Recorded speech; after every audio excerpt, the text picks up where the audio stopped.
Hello, this is Colin, and on today's tea, I'm going to be talking about, well, a bit of tea storage.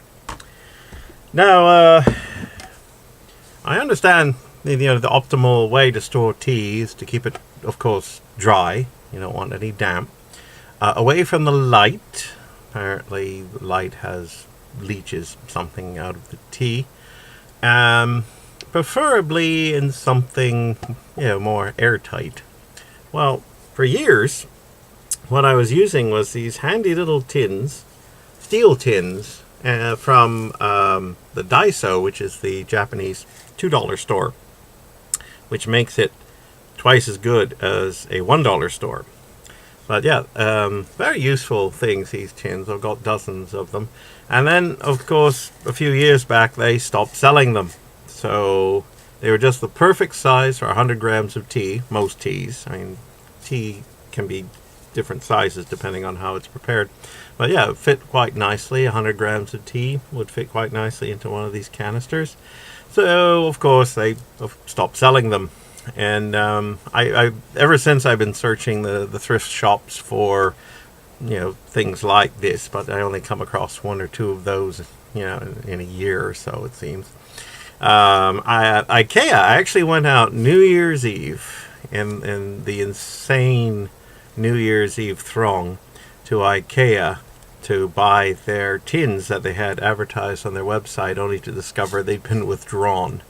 They're still on the website, but apparently that's not good enough. What you have to do is you actually have to go on the individual store's website to see if they actually have any of the items in stock. You can't trust the fact that simply because the item is on their website that they're actually going to sell them. That would be stupid. Anyway, so like I say, haven't been able to find a lot of tins just this size for my teas. And my teas are piling up in bags, and I keep them in a drawer, well, a couple of drawers, in their little paper bags. It's not the best way to keep them. And I was sorting through my tins of tea and bags of tea today, and I noticed that there was a pile of loose tea in the bottom of one of the drawers. Inevitably, when you keep them in bags, if you're not careful, some of the tea is going to escape, and it accumulates at the bottom of the drawer. So I also noticed that I had a bag of Scottish breakfast with a rip in it. In the the Murchie's has a screen, so you can actually see the tea you're buying, and that was ripped. So it was probably mostly Scottish breakfast. It certainly looked like finely ground Assam to me. But first of all, I was going to actually throw out this loose tea, but well, just yesterday I actually bought a tin about this size from a thrift shop, and the woman behind the counter asked me if I ever blended teas, which I said no, not really. But today I can say I've got my own private blend, which I will be calling Dregs, because this is the stuff that was at the bottom of the drawer. Just sort of poured it in, and it's a combination, whatever loose tea was left at the bottom of the drawer, plus I added some of the Blackberry blueberry tisane that my friend Chen got me to put it a little flavor. So here goes. This is, I guess, Blackberry blueberry Dregs.